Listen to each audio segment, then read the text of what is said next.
শুধু দুইটা।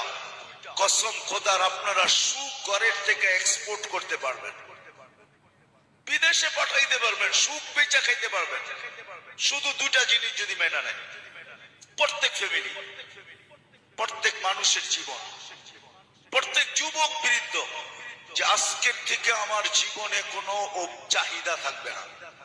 আমি আমার পরিবারের বড়র কাছে, আমার কর্তার কাছে কোনো জিনিসের চাহিদা আমি রাখবো না, চাহিদা রাখবো না।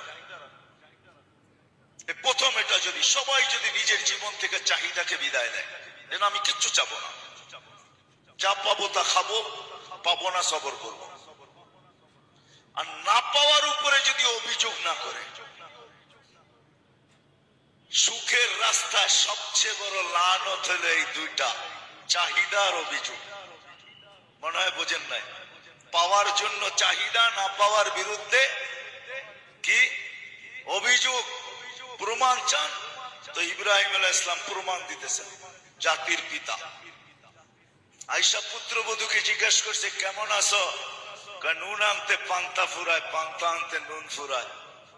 বেটাকে তো পাইলাম না, চলে তো যাবো এখন, আসলে আমার সালাম বইলো আর বইলো চৌখাট যেন পরিবর্তন করে।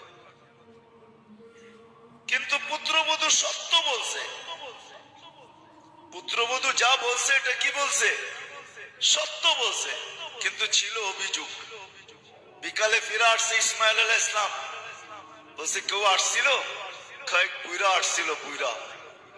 কয় কিরকম? কয় এরকম চেহারা। কয় বুইরা? এটা তো আমার আব্বা ইব্রাহিম খলিল, আল্লাহর খলিল। কি বলছে? আমাদের অবস্থা জিজ্ঞাসা করছে, কি বলছো? যা সত্য তাই। বলছে সত্য তাই মানি? নুন আনতে পান্তা শেষ, পান্তা আনতে নুন শেষ। আব্বা কি বলছে? তোমাকে লম্বা একটা সালাম দিছে আর বলছে চৌখাট চেঞ্জ করতে। কয় ল কাটটি, যা বাপের বাড়ি। আবার আপনারা শুরু করেন না কিন্তু, যা